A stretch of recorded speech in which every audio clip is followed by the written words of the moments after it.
কম বেশি সবাই জানে যে জাপানে প্রথমবারের মতো পারমাণবিক বোমা ফেলা হয়েছিল, কিন্তু জাপান ছাড়াও পৃথিবীতে আরো দুইটা দেশ রয়েছে যেই সব দেশেও পারমাণবিক বোমা পড়েছিল, কিন্তু কেউ সেই বিষয় নিয়ে কথা বলে না। সময়টা ছিল শীতল যুদ্ধের সময়। সেই সময় আমেরিকার নিউক্লিয়ার পাওয়ার জেটগুলো 24 ঘন্টায় সোভিয়েত এলাকাগুলোকে পাহারা দিত। কিন্তু এখন মূল বিষয়টা হলো যে একটা প্লেন কখনো 24 ঘন্টা একটানা আকাশে উঠতে পারে না, কারণ তেলের দরকার হয়, আর এই তেলের চাহিদা পূরণ করে ট্যাঙ্কার প্লেনগুলো। এবং মূল বিষয়টা হলো এখানে। সময়টা তখন 1966 সাল। স্পেনের একটা গ্রাম নাম প্যালোমারেস, সেখানে একটি আমেরিকান বোমের প্লেন একটা ট্যাঙ্কার প্লেনের সাথে সংঘর্ষে জড়িয়ে পড়ে। ফলে দুইটা পারমাণবিক বোম পড়ে যায় এই অংশটিতে, যার কারণে 4 বর্গ কিলোমিটার এলাকা ক্ষতিগ্রস্ত হয়। তবে এই দুর্ঘটনায় কেউই মারা যায়নি, কিন্তু পারমাণবিক বোমা বিস্ফোরণের কারণে এই অংশটি রেডিয়েশনের আওতায় পড়ে যায়, আর যার কারণে 60 বছর অতিবাহিত হয়ে যাওয়ার পরেও আজও এই অংশটিতে নিউক্লিয়ার রেডিয়েশন পাওয়া যায়।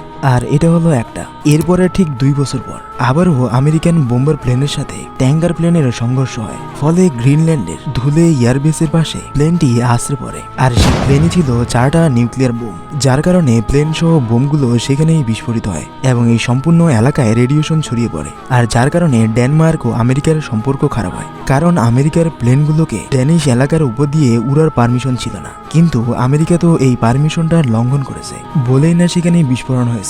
আর এই ঘটনাকে আমেরিকা ধামাচাপা দেওয়ার চেষ্টা করে, এবং একটা লম্বা সময় পর সবাই যেন এই ঘটনাটিকে ভুলে যায়। ভিডিওটাই পর্যন্তই।